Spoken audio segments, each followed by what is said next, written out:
कि हर एक के लाइफ में एक गुरु का होना बहुत बहुत जरूरी है कि हमेशा फेल होने से कभी मत घबराओ। फेल कौन होता है? जो एग्जाम में बैठता है वो फेल होता है। जब आप चैलेंज का स्वीकार करते हो तो देन इट बिकम्स अपॉर्चुनिटी। कि रिस्क दो टाइप के होते हैं। One is a suicide risk जो कभी नहीं लेना चाहिए, राइट? और second is a calculative risk. Ethical अगर रहेंगे और डेडिकेशन के साथ में अगर हम काम करेंगे तो मुझे लग रहा है कि कोई भी बिजनेस जो है वो सक्सेसफुल होगा। You should have a thorough professional adviser.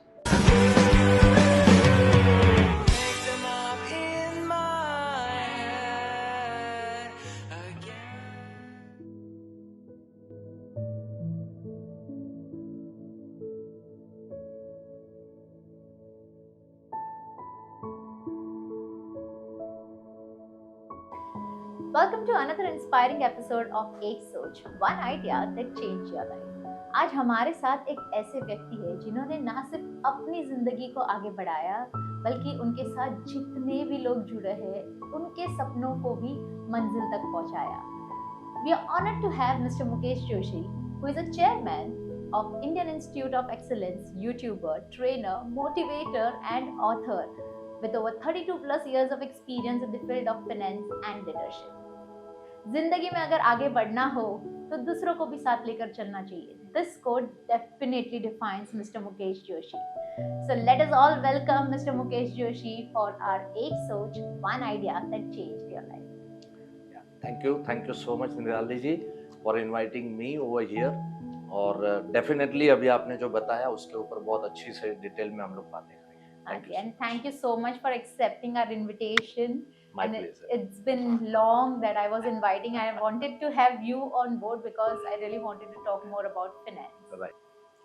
So जैसे ये शो पूरा एक सोच पर है, तो हम सभी को जानना है आपकी एक सोच जिन्होंने आपकी जिंदगी को बदल दिया। Right. निराली जी, I have started my career in around 1988। Graduation के बाद में मैंने जॉब शुरू किया और जॉब करते करते मैंने एमकॉम किया कॉरेस्पॉन्डेंस में। एक्चुअली सीए बनना था, एक सोच जो है वो सीए की थी, बट क्योंकि फैमिली कंडीशन ऐसा था कि जॉब किए बगैर चलेगा नहीं। और जो भी 1970s की अगर मैं बात करूं तो हमारे जो पेरेंट्स रहे हैं बहुत ही स्ट्रगलर रहे हैं। दे स्ट्रगल्ड लॉट। अभी जिस तरह की इकोनॉमी है उस तरह का वहां पर नहीं था उस समय में, 1970s का दौर। तो काफ़ी स्ट्रगलर थे पेरेंट्स और जॉब करना बहुत ज़रूरी था। तो 1988 से मैं जॉब कर रहा हूँ एक कंपनी के अंदर में, एक लिमिटेड कंपनी के अंदर में। मैंने एज अकाउंटेंट करके जॉब शुरू किया। वहाँ से काम करते करते जीवन में कुछ आगे बढ़ना या कुछ ऐसा कोई सोच नहीं थी फ्रैंकली स्पीकिंग। लेकिन एक इंसिडेंस मुझे याद है, हम लोग भाईंदर में रहा करते थे जो मुंबई टेरिटरी के बाहर है। और वहां जिस मकान में हम रहते थे तो मेरे बच्चे बहुत छोटे थे उन दिनों में। तो एक जंतु आता है जो जनरली जो है वो वॉशरूम के अंदर में पाया जाता है, जो इलाके छोटे होते हैं उसके अंदर में, जो कान में घुसता है। सुना था, मैंने पढ़ा था कि वो अगर कान में घुस जाए तो किसी भी तरह से मतलब उस व्यक्ति को जान ही गंवाना पड़ेगा। जब बच्चे छोटे थे तो रात में रुई उनके कानों में डाल के मैं सोया करता था। तो वहां से बस एक अंदर से ये लग रहा था कि ये कोई जिंदगी है, इस तरह की जिंदगी है कि हम अपने बच्चों को एक अच्छी लाइफ नहीं दे सके। तो वहां से वो एक सोच चल रही थी और फिर धीरे धीरे करके जीवन में आगे बढ़ना था, ये वहां से तय हो चुका था। और उसके बाद धीरे धीरे करके मैं इंश्योरेंस फील्ड के अंदर में आया। एजेंट बनने के बाद में एक इंस्टीट्यूट है, इंडियन इंस्टीट्यूट ऑफ एक्सीलेंस, जिस इंस्टीट्यूट में अभी तो मैं चेयरमैन के पद के ऊपर हूँ, लेकिन वहां पे मैं एज अ स्टूडेंट करके वहां पर मैंने ज्वाइन किया था। और वहां ज्वाइन करते मुझे बड़े सपने देखने को मिले। वहां से जो मुझे लग रहा था कि मुझे मुंबई टेरिटरी में आना है या मुझे अच्छे पैसे कमाने हैं या मेरे बच्चों को, मेरे परिवार को एक अच्छी लाइफस्टाइल देना है, वो सोच मेरी वहां से डेवलप हुई थी। So how was that transition from job to all of a sudden doing something of your own? और आपने जॉब कब छोड़ा? Yeah.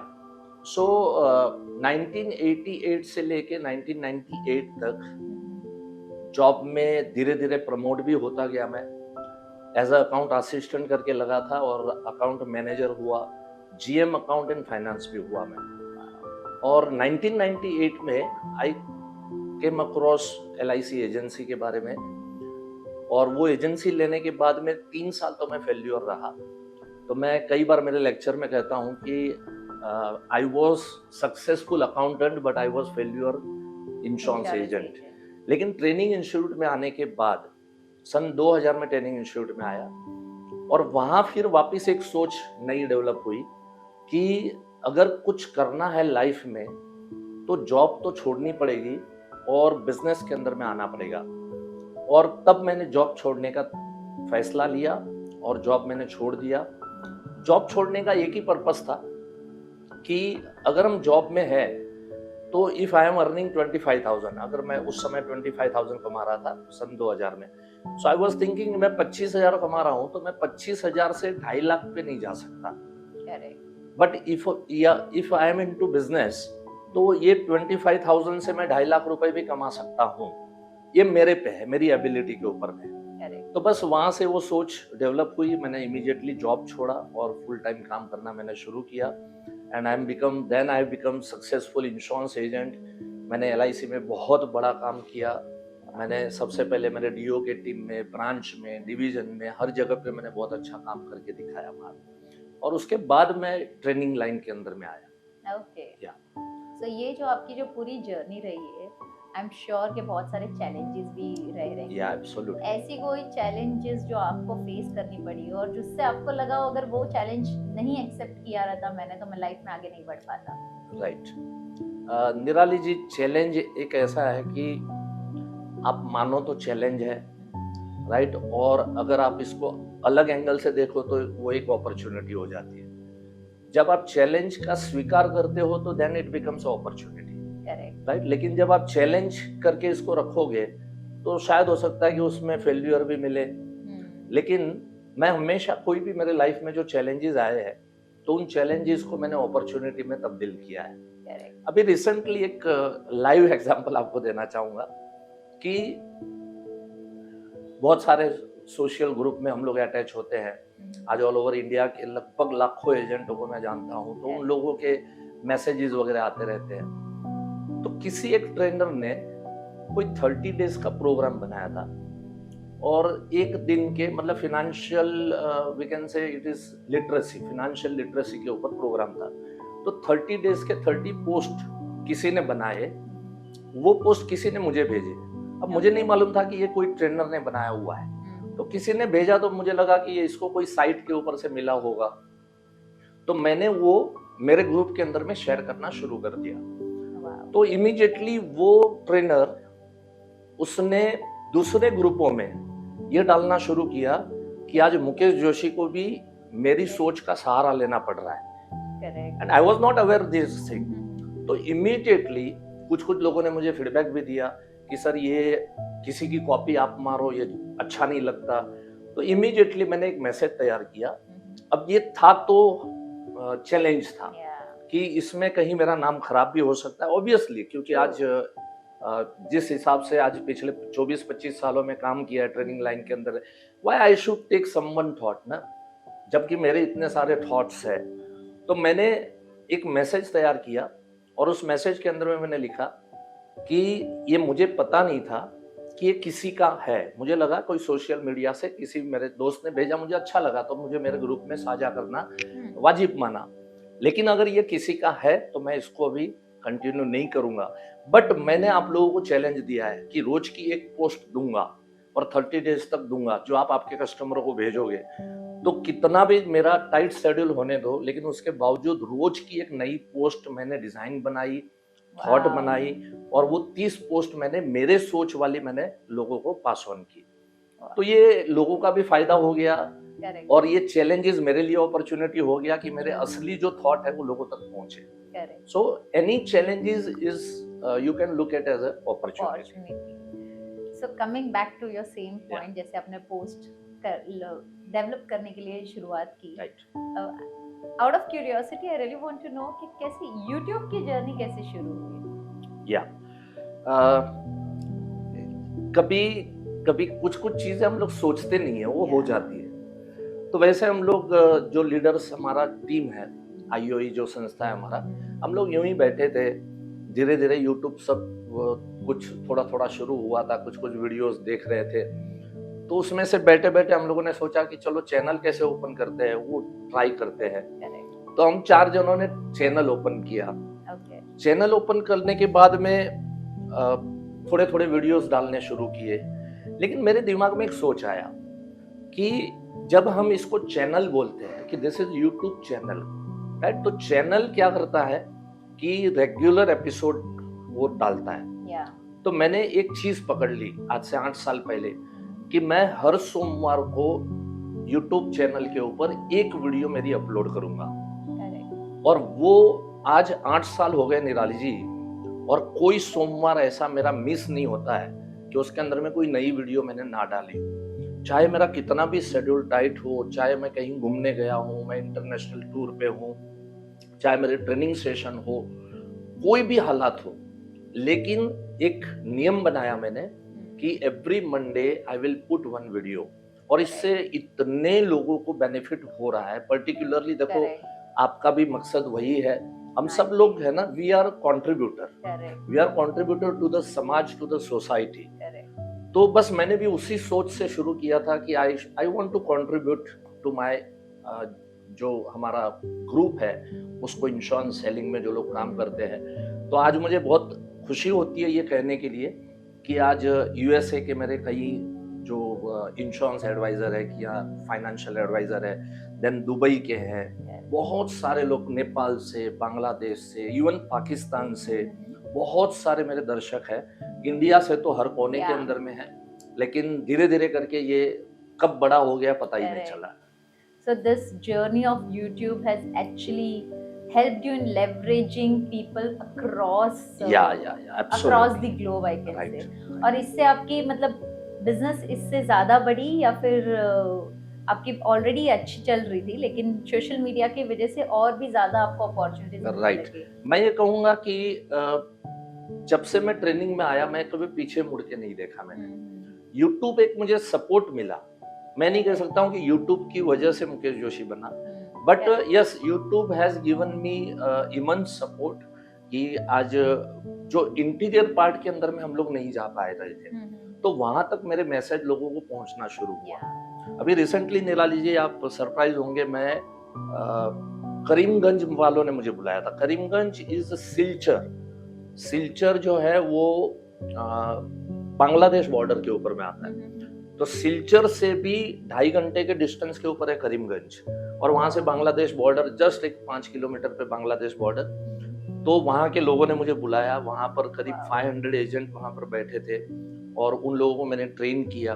तो ऑब्वियसली मैं कहूंगा कि जहां इंटीरियर तक मेरी रीच नहीं थी, वो यूट्यूब की वजह से इंटीरियर रीच मेरी काफी बढ़ गई। पहले हम लोग सिटी के अंदर में या मेट्रो सिटी, मुंबई, दिल्ली, कलकत्ता, बेंगलोर, हैदराबाद, चेन्नई, बहुत प्रोग्राम मेरे होते थे, लेकिन इंटीरियर पार्ट में जो है अभी ये होना शुरू हो गया मेरा यूट्यूब की वजह से। And you might be inspiring because insurance segment एक ऐसा है कि जहां पर सोशल मीडिया विजिबिलिटी बहुत ही ज्यादा काफी। yes. So because of this, I mean, people might have started using social media in a right way. Right. So जैसे हम बिजनेस के इंश्योरेंस की भी बात कर रहे थे, एक सक्सेसफुल बिजनेस बिल्ड करने के लिए सबसे जरूरी चीज क्या होती है? द मोस्ट इम्पोर्टेंट थिंग मुझे ऐसा लग रहा है कि एक तो डेडिकेशन चाहिए, और दूसरा है आपको एथिकल करना बहुत जरूरी है। आपका कोई भी काम अगर आप एथिक्स से करते हैं तो वो बिजनेस हमेशा ग्रो होता है। मैं आपको एक एग्जांपल देता हूँ कि हमारे पास में सेवरल टाइप ऑफ कोर्सेस है। तो उन कोर्सेस में एक जो हायर लेवल का कोर्सेस है, जिसकी फीस हम लोग चार्ज करते हैं around 1.5 lakh rupees, and that is for the 3 years, right. एक प्रोफेशनल इंश्योरेंस एजेंट कैसे बनाना, तैयार करना, तो 3 साल टाइम भी लगता है, ऐसा नहीं कि बस 1-2 दिन 4 दिन में हो जाए। तो वो 3 years का प्रोग्राम है। अब उसमें मुझे एक ग्रुप, 5 लोगों का ग्रुप मेरे साथ जुड़ना चाहता था। अब वो फीस हम लोगों ने राइज कर दी कि 1.5 लाख की जगह पे 1.25 लाख हो चुके थे, और हमेशा लोगों की एक फितरत रहती है कि अब 1.25 किए तो हमें 1.5 लाख में आना है। तो वो 5 लोग हमारे जो दिल्ली के मैनेजर हैं उनको कॉल किया कि हम 5 लोग हैं और 5 लोगों का हम आपको 7.5 लाख रुपए अभी कैश भिजवा रहे हैं, पेमेंट भिजवा रहे हैं, और सर को बोलो कि 1.5 लाख में हम 5 को अलाउ करें। तो हमारे मैनेजर को मालूम है कि वी आर वेरी एथिकल और बहुत ही एथिक्स से प्रैक्टिस करते हैं, तो 1.25 लाख रुपए अगर हो चुके हैं तो कभी भी मुकेश सर 1.5 लाख में नहीं अलाउ करेंगे। लेकिन उनका ये कहना था कि it's a matter of 7.5 lakh rupees, तो आज कोई भी पिघल जाएगा, कोई भी मान जाएगा। तो जब भी मुझे पूछा गया तो मेरे मैनेजर को भी मालूम है, तो उसने कहा सर मुझे तो पता है आपका आंसर क्या होगा, बट फिर भी क्या है, अभी वो लोग कह रहे हैं तो मैं पूछ रहा हूँ। मैंने कहा विपिन हमारा तो आंसर यही है कि उनको कहो कि आना है तो 1.25 लाख में आएंगे, वरना हम 1.5 लाख में नहीं लेंगे। साथ में क्या है, वजह देनी जरूरी है। तो मैंने कहा उनको वजह ये दो कि 1.5 लाख में 1.5 लाख से 1.25 लाख हो गए। अब ये 1.25 लाख में ऑलमोस्ट 100 नए लोग आ चुके हैं। तो मेरा क्वेश्चन ये है कि अगर मैं आपसे 1.5 लाख लेता हूं तो इन 100 लोगों ने, जिन्होंने 25,000 मुझे ज्यादा दिए, अगर मुझे वो वापिस करने पड़ेंगे, right, so that will be costly affair for me. और कॉस्टली अफेयर तो छोड़ ही दो, but that is unethical practice कि आज उन लोगों के साथ में मैंने उनके 25,000 जो उन्होंने ज्यादा दिए, तो वो कहीं हर आदमी के लिए पैसे मायने रखते हैं। तो मेरा ये मानना है कि हमने एथिकल प्रैक्टिस करनी चाहिए। हम जो भी बिजनेस में है तो हम लोग एथिकल अगर रहेंगे और डेडिकेशन के साथ में अगर हम काम करेंगे तो मुझे लग रहा है कि कोई भी बिजनेस जो है वो सक्सेसफुल होगा। Correct, but you know what, many a times जो नए एंटरप्रेन्योर्स रहते हैं दे फियर फेलियर, राइट, उनको ऐसे लगता है, और रिस्क लेने के लिए भी वो ज्यादा आगे नहीं आ पाते, right, most of the time. तो उनके लिए आप क्या मैसेज देना चाहोगे? राइट, ये मेरा बहुत बड़ा सब्जेक्ट है, फियर ऑफ फेलियर। देखिए क्या है, फेल्यूर एक ऐसी चीज है कि मैं हमेशा से एक एग्जांपल देता हूं कि आज कोई भी प्लेयर है, आज सचिन तेंदुलकर को ले लो या विराट कोहली को ले लो या धोनी को ले लो, किसी भी प्लेयर को ले लो या कोई भी गेम के किसी प्लेयर को ले लो, उनको गेम खेलने के पैसे मिलते हैं, उनको प्रैक्टिस के पैसे नहीं मिलते। तो मेरा एक ही कहना है कि जब आप फेल होते हो तो ये फेल मत समझो, इसको आप प्रैक्टिस समझो। जैसे मैंने आपको कहा कि कोई भी ऑब्स्टेकल आता है तो मैं उसको अपॉर्चुनिटी में कन्वर्ट करता हूं, तो उसी तरह से मैं ये कहता हूं कि कोई भी फेल्योर है, इस फेल्योर को फेल्योर न समझते हुए इसको एक प्रैक्टिस का अगर दर्जा दे दिया जाए तो हम उस फेल्योर से डरेंगे नहीं। आज सचिन तेंदुलकर जैसे महान जो बैट्समैन हो गए, उनको भी गेम खेलने के पैसे दिए गए हैं, उनको प्रैक्टिस के रोज सुबह में लेकिन उठ के 3 बजे या 4 बजे वो प्रैक्टिस करते होंगे, वो प्रैक्टिस के उनको किसी को भी पैसे नहीं मिलते, राइट। सो फेल्योर को मेरा एक ही कहना है कि बस उसको हम प्रैक्टिस समझे, एंड जैसे हम कहते भी है प्रैक्टिस मेक मैन परफेक्ट, तो उसी तरह से प्रैक्टिस करते रहेंगे तो हम शार्प होते रहेंगे। और कोई भी चीज का फेल्योर होना, ये जनरली हम ये मानते हैं कि हम फेल हो गए तो वो बुरी बात है। मैं तो ये कहता हूँ फेल कौन होता है, जो एग्जाम में बैठता है वो फेल होता है। अगर आप एग्जाम ही अपीयर नहीं करते हो, ये तो बुरी चीज है ना कि मैं फेल हो जाऊंगा इसके लिए मैं एग्जाम में ही ना बैठूं, सो वो तो अच्छी बात नहीं है। सो इसलिए जो भी नए एंटरप्रेन्योर हैं उन सभी लोगों से मैं दिल से बात करता हूँ कि हमेशा फेल होने से कभी मत घबराओ, हमेशा जहां वो वहां रहोगे उससे घबराओ। फेल होंगे तो या तो आपको एक अनुभव मिलेगा, एक तजुर्बा मिलेगा, और या तो फिर आप पास हो गए तो आपको एक नई लाइफ मिलेगी, एक नई जिंदगी आपको मिलेगी। सो इसलिए कभी भी फेल्यूर से डरना नहीं चाहिए किसी भी एंटरप्रेन्योर को। सो जैसे फेलियर की बात आई है, see I help women entrepreneurs to start and scale their business. अभी कई बार क्या होता है ना, womens they have already lot of responsibilities, तो वो सबसे ज्यादा डरते हैं, रिस्क लेने से, उठाने से भी बहुत ज्यादा डरते हैं। Would you like to say something to women entrepreneurs specifically कि उनको क्या करना चाहिए और क्यों रिस्क लेना चाहिए और फेलियर से भी नहीं डरना चाहिए? राइट, नहीं निराली जी, आपको जस्ट मैं बताऊं कि ऑलमोस्ट 25% महिला अभिकर्ता मेरे पास ट्रेनिंग के लिए आते हैं। तो उनको मैं हमेशा से यही प्रेरणा देता हूँ कि आप लाइफ के अंदर में अगर आगे बढ़ना है तो बहुत बार, क्योंकि ऐसा होता है कि कोई भी फीमेल है तो उसको बहुत सारे रिस्पॉन्सिबिलिटीज है, और मैं तो जनरली फीमेल लाइफ को सभी को बहुत सैल्यूट करता हूँ, बहुत रिस्पेक्ट करता हूँ कि आप लोग फैमिली को संभालते हुए, बच्चों को संभालते हुए आप लोग लाइफ में कुछ करना चाहते हैं, तो ये बहुत अच्छी बात है। बट जब जब कहीं इस तरह से आप उलझ जाओ तो मेरा एक ही संदेश है कि कोई भी डेडिकेटेडली 2 to 3 आवर्स आप लाइफ में डिसाइड करें कि 2 से 3 घंटे जो है मैं कैसे भी एडजस्ट करके ये 2 से 3 घंटे में मेरे बिजनेस, मेरे व्यवसाय में या जो भी काम मैं कर रही हूँ उसमें मैं 2 से 3 घंटे में दूं, और उतना भी टाइम अगर देते हैं तो मुझे लग रहा है कि इनफ है, क्योंकि हमेशा महिला जो है वो ज्यादा फोकस्ड रहती है, तो हमारे 6 घंटे इक्वल टू किसी भी महिला के 3 घंटे काम हो जाता है, ये मेरा मानना है। Very rightly said, and this is going to be very helpful for my colleagues and my community as well, because उनके लिए भी बहुत जरूरी है, because maximum time वो आके यही बोलते हैं मैम टाइम नहीं है मेरे पास, I don't have that much of time, so it is very important to give at least 3 hours of their time. 2 to 3 hours पहले निकालो, उसके बाद में जब इनकम अगर जनरेट होगी तो घर वाले भी सपोर्ट करेंगे, घर वाले कहेंगे नहीं अभी तुम 4 घंटे बाहर रहो, अभी 5 घंटे बाहर रहो, बिकॉज एवरीथिंग मैटर्स तो मनी ही करता है। आज हम सभी लोग जो है, भले मैं एक स्टेटमेंट कहता हूँ कि पैसा खुदा नहीं है लेकिन खुदा से कम भी नहीं है, सो जहाँ से भी इनकम जनरेट हो रही है और फैमिली को एक सपोर्ट मिल रहा है तो डेफिनेटली करना चाहिए।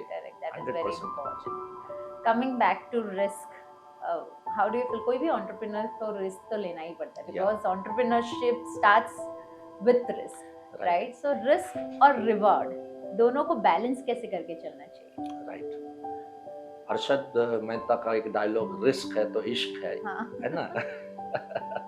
तो ये रिस्क और इश्क वो मामला तो एक्चुअली सही है। लाइफ में देखो, आप जोखिम अगर नहीं लोगे जीवन के अंदर में, अगर आप रिस्क भी नहीं उठाओगे, और देखो निराली जी, मैं बहुत ही ब्लंटली एक बात करता हूँ, रिस्क 2 टाइप के होते हैं, ये शायद मैंने ही बनाया है कि रिस्क 2 टाइप के होते हैं। 1 इज अ सुसाइड रिस्क, जो कभी नहीं लेना चाहिए, राइट? और 2nd is a calculative risk. So हमेशा कैलकुलेटिव रिस्क हमने डेफिनेटली उठाना चाहिए। अब देखो एक उदाहरण देता हूँ, मेरे पास एक एजेंट आया और आके मुझे कह रहा है कि एक क्लास के अंदर में मैंने सिखाया कि अगर आप as a successful insurance agent लोगों को पसंद आते हैं, कोई भी सक्सेसफुल है तो आपके पास गाड़ी होना जरूरी है, और एक एजेंट के लिए बहुत इंपॉर्टेंट है, क्योंकि एक जगह से दिन में 4-5 विजिट अगर उसको करना है, अलग अलग प्लेस में जाना है, तो उसके पास कार होना चाहिए। तो पुणे में मैंने जब ये बात कही तो एक एजेंट मेरे पास आया और मुझे कह रहा है कि सर मुझे डर लग रहा है, ये रिस्क लेने के लिए मुझे डर लग रहा है। मैंने कहा डर किस चीज का लग रहा है? जबकि उसकी इनकम ऑलरेडी 20 लाख के आसपास की उसकी इनकम थी। बोले 20 लाख कमा रहा हूं मैं, बट फिर भी 12-13 लाख की गाड़ी लेनी है, लेकिन डर लग रहा है। मैंने कहा चलो, कभी भी रिस्क लेने से पहले एक बात सोचना चाहिए। मैं सबको कहता हूं हमेशा एक बात सोचो रिस्क लेने से पहले कि वर्स्ट कम वर्स्ट क्या हो सकता है। सोचना जरूर है, बुरे से बुरा हमारे साथ क्या हो सकता है, डेफिनेटली सोचो। तो मैंने उसको पूछा कि बुरा से बुरा क्या हो सकता है, चलो तुमने गाड़ी ली, वर्स्ट कम वर्स्ट क्या हो सकता है? तो उसने कहा 4-6 महीने के बाद में अगर मैं सस्टेन नहीं कर पाया, अगर मैं EMI नहीं भर पाया तो गाड़ी चली जाएगी। मैंने कहा गाड़ी चली जाएगी ना, तो ऐसे भी पहले कहाँ थी नहीं ना अपने पास, राइट? तो आपने रिस्क लिया तो पता चला कि मैं इसको सस्टेन कर पाऊंगा या नहीं कर पाऊंगा। चलो नहीं कर पाए तो चली गई, तो पहले भी नहीं थी। अच्छा, अगर कर पाए तो क्या? तो हमारे पास एक लग्जरियस आइटम जो नहीं थी, जो अभी हमने उसको रिस्क लिया तो ये हमारे पास में आ गई। तो सोचने लगा, बोले बात तो सही है। मैंने कहा दिस इज कैलकुलेटिव रिस्क। मैंने कहा ऐसा दूर दूर तक कोई आपको नजर आता है कि आपने ये गाड़ी ली और चली गई, बैंक वाले आके उठा के लेके गए, इसकी वजह से आपने सुसाइड करना पड़े? बोले सर क्या बात कर रहे हो, ऐसी छोटी चीज के लिए हम सुसाइड थोड़ी ही करेंगे। मैंने कहा तो बस इसको कहते हैं calculative risk. So we should not take suicide risk, but we should take calculative risk. That's very right? important. And suicide risk तो वो है कि सब दाव पे लगा देना, और बहुत लोग ये भी करते हैं जो बहुत गलत है। जैसे हम कुछ किस्से अगर हम आपको बताएं कि वो सिद्धार्था जो थे सीसीडी के मालिक थे, देन अपने नितिन देसाई जो थे एनडी स्टूडियो के मालिक थे, उनको भी सुसाइड करना पड़ा। That is totally suicide risk. वो कभी किसी ने अटेम्प्ट नहीं करना चाहिए। बाकी अदरवाइज किसी भी तरह का रिस्क लेने के लिए एक छोटा सा इंसिडेंस मैं सुना दूं, क्योंकि किस्से तो बहुत है, याद आते हैं जब आप एक शब्द बोलते हैं तो किस्से याद आते हैं। जब भी हम लोग दुबई गए थे और वहां पर अबू धाबी में फरारी वर्ल्ड है और ऑल ओवर वर्ल्ड की सबसे हाईएस्ट राइड वहां पर अवेलेबल है। It's amusement park. वहां पे एक लिखा भी है, बोर्ड मारा हुआ है कि दुनिया की सबसे स्पीडी राइड ये है। और जो लोग भी उतरते थे उन लोगों की हालत ऐसी होती थी, किसी के बाल खड़े हो गए है ना, किसी के शर्ट के 2 बटन टूट गए है ना, और 2 सेकंड 10 सेकंड तो अपने आप को संभालने में उनको लगते थे। तो जब मेरी बारी आई तो मेरी वाइफ आगे थी, वो तो साइड पे हो गई, बोले मैं नहीं जाऊंगी, मुझे नहीं जाना, आप जाइए। हमने कहा हम तो जाएंगे, अभी आधे घंटे से लाइन में खड़े हैं तो फिर जाना पड़ेगा। तो मैं अंदर चला गया, वापिस आया, मेरे भी हालात वही थे। जब भी वापिस आया तो वाइफ बोलती आप कमाल है, आप कहीं पर भी घुस जाते हैं, आप कोई भी रिस्क ले लेते हैं। तो मैंने कहा तुझे पता है मैंने अटेंडेंट को एक क्वेश्चन किया था। हाँ, वो उसको क्या पूछ रहे थे आप? मैंने कहा वो अटेंडेंट जो था उसको मैंने पूछा कि ये कितने साल से चल रहा है? तो बोले 6 साल हो गए साहब। मैंने कहा 6 साल में कोई मरा है क्या? तो अटेंडेंट कह रहा आज तक कोई नहीं मरा। राइट? सो सुसाइड रिस्क है ही नहीं। तो फिर घुस जाओ अंदर, और क्या है? ज्यादा से ज्यादा क्या होगा? थ्रिल होगा, एक्साइटमेंट होगा, और क्या है? सो हमेशा कैलकुलेटिव रिस्क लेना चाहिए life. Correct. That is very important. Actually, calculative risk is so important कि आप एक तो रिस्क भी ले रहे हो, अपनी कैपेसिटी भी टेस्ट कर रहे हो, your capability is at stake, right, and then with that risk you make sure कि तुम अपनी एनर्जीज और फोकस वही दिशा में लगा रहे हो। So automatically whatever risk you have taken, it gets capitalized, it gets leveraged, and you try and get success. And your strength always develop. Correct. अपना जो स्ट्रेंथ है वो हमेशा ईश्वर ने हमको इतना पावरफुल बनाया। आज मुझे बहुत लोग पूछते हैं कि जिनको मेरा शेड्यूल मालूम है, कभी रात को मैं 2 बजे की फ्लाइट से घर पे पहुंचा हूँ और सुबह 4 बजे उठ के मुझे गाड़ी लेके ड्राइव करके पुणे जाना होता है। ऐसे अनेकों बार अलग अलग डेस्टिनेशन पे मैं गया हूँ। 2 घंटा 2.5 घंटा 3 घंटे की नींद में लिया हूँ। बहुत लोग पूछते हैं सर आप ये कैसे कर लेते हो? सी, अब ईश्वर ने हमारा शरीर इस तरह से बनाया है कि हम इसको जैसे चाहे वैसे हम उसको मोल्ड कर सकते हैं। True. जिस तरह से हम चाहे उसको मोल्ड कर सकते हैं। Agreed, Right? agreed. Absolutely. जैसे स्टार्टअप का जो अभी फेज चल रहा है, Yeah. बहुत सारे startup entrepreneurs, the entire ecosystem is evolving, तो उनको आप इन्वेस्टमेंट के लिए क्या सजेशन देना चाहोगे? निराली जी, जो भी आज न्यू जनरेशन है, तो सबसे पहले हमें फोकस करना है अच्छी इनकम के ऊपर। हम जो भी काम कर रहे हैं उसमें पूरे डेडिकेशन के साथ, जो मैंने स्टार्टिंग में कहा था, अगर हम काम करते हैं एथिकली, अगर हम काम करते हैं तो डेफिनेटली उसके अंदर में हम एंड परसिवरेंस एंड कंसिस्टेंसी, ये सब चीजें बहुत इंपॉर्टेंट है। तो आप अच्छी इनकम जरूर कमाएंगे। लेकिन अभी का जो जनरेशन है मैं देख रहा हूँ कि दे आर अर्निंग लॉट, क्योंकि इकोनॉमी ग्रो हो रहा है डेफिनेटली, तो लोगों की इनकम अच्छी हो रही है, बट साइमल्टेनियसली जिस पोर्शन में इन्वेस्टमेंट करना चाहिए वो कहीं ना कहीं मिसिंग आउट हो रहा है। सो कहीं ना कहीं जो आजकल की लाइफस्टाइल है, आजकल का जो अच्छी गाड़ी चाहिए, अच्छा घर चाहिए, अच्छे कपड़े चाहिए, right, then entertainment, every Saturday and Sunday को घूमने जाना है, सब जरूरी है लाइफ के अंदर। लेकिन मेरा एक ही फंडा है कि आप जो कुछ अर्न कर रहे हैं उसमें से एक फिक्स इनकम को साइड पे करिए, और उसके बाद जो आप सेविंग कर रहे हो उसमें से जितना खर्चा आपको करना है उतना करिए। आज सारी लेविश लाइफस्टाइल मैं भी जी रहा हूँ। आज मेरे पास भी महंगे महंगी गाड़ियां हैं, महंगे महंगे गैजेट्स हैं, मैं फॉरेन टूर मारता हूँ, सब कुछ करता हूँ, लेकिन सबसे पहले इनकम में से एक पोर्शन मेरा इन्वेस्टमेंट का निकाल के उसके बाद मैं सब कुछ करता हूँ। तो वो अगर यंगस्टर्स अगर मेरी बात को, सलाह को मानेंगे, तो मुझे लग रहा है कि फ्यूचर के अंदर में वो और अच्छी तरीके से एंजॉय कर पाएंगे। राइट, सो हमें खाली ऐसा नहीं कि ये 15 साल 20 साल का फेज ही हमें एंजॉय करना है, हमें अपना पूरा एंटायर लाइफ हमें एंजॉय करना है। जैसे एडम स्मिथ उनके बुक के अंदर में लिखते हैं, वेल्थ ऑफ नेशन ये बुक है, उसके अंदर में उन्होंने फैमिली वेलफेयर चैप्टर के अंदर में कहा है कि हर इंसान ने जो भी उसकी इनकम है उसको 2 पार्ट में डिवाइड करना है। उसने ये सोचना है कि एक इनकम जो है वो मेरे प्रेजेंट के लिए है और एक इनकम मेरे फ्यूचर के लिए। सी, अगर मेरे फ्यूचर का दुनिया में कोई ऐसा इंसान नहीं है जो मेरे फ्यूचर के बारे में सोचेगा और मेरे फ्यूचर का कोई प्लानिंग करेगा। I am the only person कि जिसको प्रेजेंट मुकेश जोशी का भी ख्याल रखना है एंड साइमल्टेनियसली उसको फ्यूचर मुकेश जोशी का भी ख्याल रखना है। राइट, तो ये यंगस्टर्स को मैं खास कहूंगा कि इन्वेस्टमेंट के ऊपर।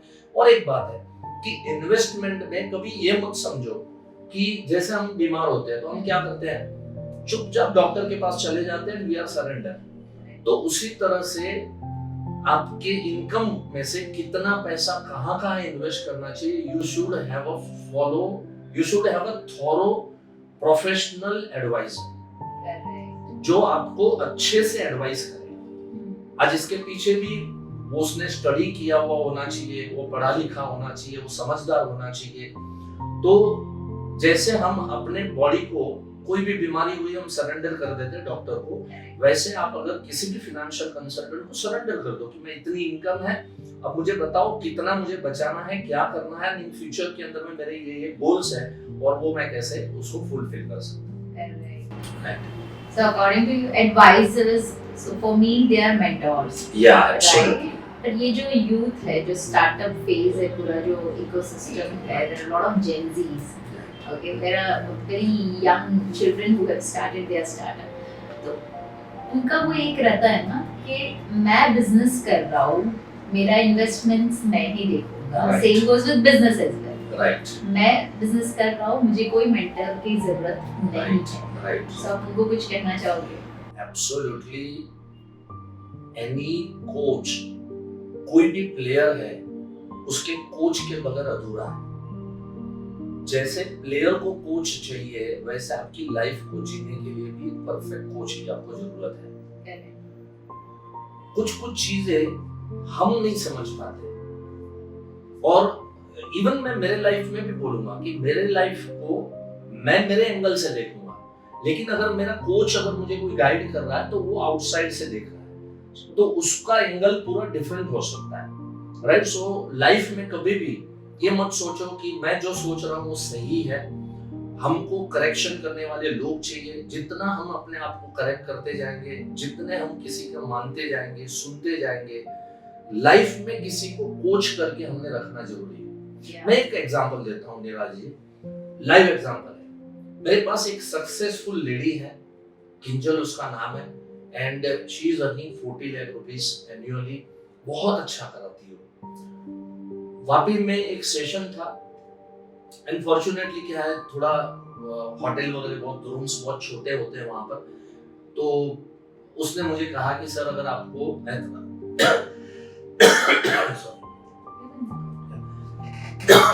अगर आपको एतराज ना हो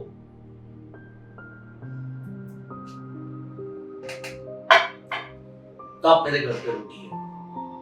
तो उसके घर से जब हम लोग उसकी गाड़ी में हॉल की तरफ जा रहे थे, तो उसने कहा कि मेरा हस्बैंड बहुत ही टैलेंटेड है, बहुत ही इंटेलिजेंट है, लेकिन मुकेश भाई कल रात को मैंने उससे जब चर्चा की तो मैंने उसको पूछा कि तू क्यों सक्सेसफुल नहीं है। You are very good husband कि तू मुझे फ्रीडम दे रहा है, मुझे काम करने के लिए, मुझे बिल्कुल उसका कोई रोक टोक नहीं है, लेकिन जितना मैं अर्न कर रही हूँ उतना वो नहीं कर पा रहा है, जबकि मेरे से ज्यादा इंटेलिजेंट वो है उसके बावजूद भी। तो कल रात को सर मैं चर्चा कर रही थी, तो मैंने उसको कहा कि आई थिंक कि तेरे लाइफ में कोई कोच का होना जरूरी है। आज मैं सक्सेसफुल हुई तो मुकेश जोशी मेरे लाइफ में आए एज अ कोच करके, इसके लिए मैं सक्सेसफुल हूँ। और ये बात सच में मुझे भी लगा, क्योंकि उसके हस्बैंड से काफी इंटरेक्शन मेरा होता है, बातचीत होती है। It's very good human being, right? But ये उसने कहा जो मुझे बहुत अच्छा लगा कि हर एक के लाइफ में एक गुरु का होना बहुत बहुत जरूरी है। सो मोस्ट इम्पोर्टेंट थिंग कि कभी भी आप अटक रहे हो, कभी ये जो भी नए एंटरप्रेन्योर है जो स्टार्टअप करते हो, कभी आप अटक रहे हो, किसी भी सिचुएशन में अटके हो, ये मत सोचो कि हम किसी से शेयर ना करें या हम कोई हमें क्या सलाह देगा। कई बार छोटे से छोटा व्यक्ति भी आपको कोई अच्छी सलाह दे सकता है और आपको एक बहुत बड़ी मुसीबत में से आपको बाहर निकाल सकता है। So definitely I personally feel कि mentorship अभी के दौरान में बहुत जरूरी है। अगर आपको जल्दी ग्रो करना है, जल्दी स्केल करना है, because mentors are the experienced people. Yes. They have experience, they have taken all the struggles, challenges, they have faced everything, and then they are where they are right now. So अगर scale करना है, life में जल्दी आगे बढ़ना है, Elon Musk, Steve jobs सभी के अपने अपने कोशिश से तभी जाके वो आज वो स्टेज पर है और उनकी कंपनी सस्टेनेबल है, right? So it's very important to have a mentor wherever and whichever field you are in, whether it's sports या फिर आपकी जो भी बिजनेस है या फिर जो भी है, उसमें mentorship बहुत ही जरूरी है। So now coming back to the sustainability, like there are a lot of competition around. तो कोई भी बिजनेस को सस्टेन होने के लिए क्या चीजें करनी चाहिए? राइट, अगर आप आपकी क्वालिटी के ऊपर अगर ध्यान देते हैं, right, if you improve your quality, आप हमेशा कुछ सीखते रहिए।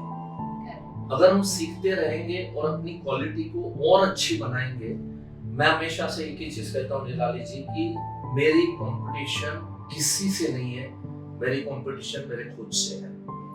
मैं सिर्फ अपने आप को, मेरे पास जो आते हुए पार्टिसिपेंट है उनको मैं चैलेंज के साथ कहता हूँ कि आज आप मुझे सुन रहे हो, आप 2 साल बाद मुझे सुनिएगा, आपको एक नया मुकेश जोशी आपको नजर आएगा, राइट? सो इम्प्रूवमेंट जो है हमारे लाइफ में बहुत इंपॉर्टेंट है। सो अगर हम इम्प्रूवमेंट के ऊपर फोकस करें, अगर हम चेंज के ऊपर फोकस करें, जो कुछ हम सुन रहे हैं, सीख रहे हैं, उसको इमीडिएट बेसिस के ऊपर हम इम्प्लीमेंट करने की कोशिश करें, तो मुझे लग रहा है कि हमको किसी से कोई डरने की जरूरत नहीं है, राइट? हम अपने खुद से कॉम्पीट करने की अपने को जरूरत है कि I will be better than कि आज जो हूँ उससे मैं कई गुना अच्छा अगले साल के अंदर में होऊंगा। और हमेशा अपनी गलतियों को माने, एक्सेप्ट करें। अगर अपनी गलतियों को हम एक्सेप्ट करेंगे, उसको ओवरलैपिंग करने की जरूरत नहीं है। अगर मेरे से कोई गलती हो जाती है तो मैं उस चीज को एडमिट करूंगा कि यस इट्स माय मिस्टेक। अगर मैं एडमिट करूंगा तो मैं इसका मतलब मैं अपने आप को सुधारने के लिए तैयार हूं। अगर मैं ओवरलैपिंग कर रहा हूं तो इसका मतलब ये है कि I am not accepting that mistake, right? So mistake करिए, मिस्टेक करने में कोई डरो मत, लेकिन मिस्टेक हो रही है ये पता चलना जरूरी, बहुत जरूरी है। And you rightly said, you know, you should keep learning. Yes. Every entrepreneurship is a learning journey, it's a learning phase, and you keep evolving in the process. Even a very small person also, that person also teach you a lot of things. Yeah. मैंने नारायण मूर्ति जी का एक interview Infosys के उनका सुना था, और literally मतलब मैं खुद सरप्राइज हो गया कि वो ये कहते हैं कि हम हमारे जूनियर लोगों को बुलाते हैं and we take feedback from our juniors। बहुत बड़ी बात है। आज बहुत बार क्या होता है कि हम किसी जूनियर को ये हमें क्या सिखाएगा, लेकिन each and every person is having his own mind, तो वो आपको कुछ अलग बात दे सकता है, कुछ डिफरेंट आपको बात दे सकता है। सो हमेशा आपका माइंड जो है वो किसी से भी सीखने की तैयारी वाला होना बहुत जरूरी है। True. और आजकल के जो kids हैं, they teach us much more things because ये सोशल मीडिया का जमाना है, सारे ट्रेंड्स उनको पता है, सारी चीजें उनको पता है, तो उनसे भी काफी चीजें सीखने मिल जाती है, इसलिए जूनियर्स से भी कुछ ना कुछ सीखना बहुत ही जरूरी है। So thank you so much, we had wonderful conversation since this entire show is about एक सोच। आपको एक ऐसे मैसेज देना है ऑडियंस को जो उनके फ्यूचर में उनके लिए बहुत ही इम्पोर्टेंट है। निराली जी, इस सबसे पहले तो इस मंच के ऊपर मुझे आपने बुलाया और बहुत ही अच्छा टॉक शो हुआ और बहुत अच्छा एक्सपीरियंस रहा। और जो लास्ट आपने ये पूछा है कि कोई एक ऐसी सोच, तो बस जीवन में आप जो भाव रखिएगा वो सिर्फ कंट्रीब्यूशन का भाव रखिएगा कि हम समाज को क्या दे सकते हैं। मैं जो भी कार्य कर रहा हूँ या कर रही हूँ तो इससे समाज को क्या फायदा हो रहा है, ये हमेशा सोचिएगा। और अगर आप कंट्रीब्यूशन के भाव से अगर आप रहते हैं तो मुझे लग रहा है कि कभी भी कोई आपको मिसअंडरस्टैंड नहीं करेगा। आपके भाव बहुत अच्छे होने चाहिए। आप जो काम कर रहे हो वो पूरी पवित्रता के साथ, पूरी अच्छी नीयत के साथ। जैसे मैंने एक किस्सा पढ़ा था बुक के अंदर में, आपने भी पढ़ा होगा, डेल कार्नेगी का जो बुक है उसमें, कि एक जादूगर था, एक मैजिशियन था, और वो जो मैजिशियन है वो शो करता था और उसके सुपर हिट शो होते थे। और दूसरा भी मैजिशियन था, उतना ही टैलेंटेड था, लेकिन उसका शो अच्छे से चल नहीं रहा था। तो ऑथर ने दोनों का इंटरव्यू लिया तो पता चला कि एक जो मैजिशियन जिसका शो नहीं चल रहा था ज्यादा, जबकि टैलेंटेड ज्यादा था, तो उसकी सोच ये थी कि जब इंटरव्यू लिया गया तो लोग बेवकूफ है, जो भी मुझे देखने के लिए आते हैं अकल तो है नहीं, मैं ऐसे ऐसे कुछ घुमाता हूँ, खाली गेम करता हूँ और लोग बेवकूफ बन जाते हैं। उसकी वो सोच थी। दूसरा जो म्यूजिशियन था उसकी ये सोच थी, जब उसका इंटरव्यू लिया गया, कि लोग बहुत समझदार है, लोग बहुत होशियार है, सबको मालूम है कि ये मटके से मैं पानी निकाल रहा हूँ तो इसके अंदर इतना पानी भरा नहीं है, ये मेरी ट्रिक है। लेकिन लोग इतने हम्बल है कि मेरे ट्रिक को भी तालियां बजा बजा के मेरा स्वागत करते हैं। तो एक अपने कस्टमर को बेवकूफ समझ रहा है और दूसरा अपने कस्टमर को अच्छा समझ रहा है। तो हमेशा अपने कस्टमर को जो है वो अच्छे समझे, कभी भी अपने कस्टमर को कभी हम बेवकूफ ना समझे, बस। तो नियत, इसका मतलब है नियत अच्छी रखो बस, एंड कंट्रीब्यूशन के भाव रखो। Correct. So I personally feel कि एनर्जीज भी बहुत मैटर करती है, like you know when you are there in front of audience, तो वहां पे तुम्हारे मन में जो चल रहा है it gets spreaded. Yes, you know you have that power because you are right. वो जो देखने आ रहे हैं शो, उसको समझ में आ रहा है कि ये हमें बेवकूफ समझ रहा है। करेक्ट। और इस म्यूजिशियन को जो देखने आ रहे हैं वो लोग समझ रहे हैं कि इसको पता है कि हमें ये मालूम है कि ये कोई गेम कर रहा है, राइट? लेकिन ये सोच वाला मामला है, बस और कुछ नहीं।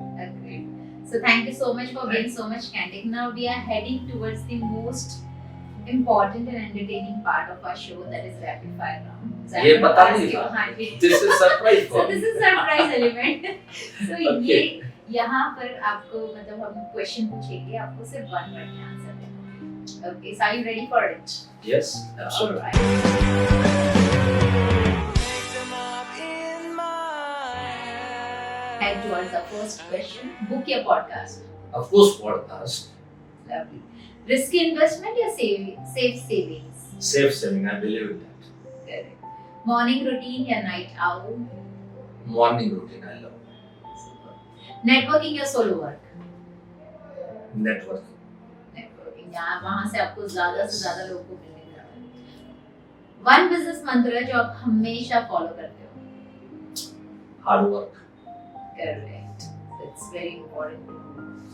Do hard work as well as the smartest work. Yes. So एक छोटा सा मैसेज जो आप अपने लिसनर्स को देना चाहो? बस आपका पॉडकास्ट देखते रहे। Wow, that's amazing.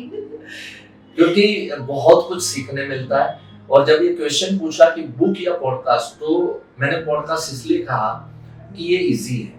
कई बार मैं देख रहा हूँ कि लोगों का बुक पढ़ने में ज्यादा दिलचस्पी नहीं है, राइट? सो आज या तो बुक पढ़ो, या जिन्होंने बुक पढ़ी है और आपके बीच में आ रहे हैं उनको सुनो, तो ये भी एक बुक के बराबर ही होता है। Correct correct. सो आजकल का जमाना भी इतना फास्ट है और लोगों के पास इतना पेशेंस भी नहीं है। So podcast somewhere you get at least the framework of entire. Yes yes.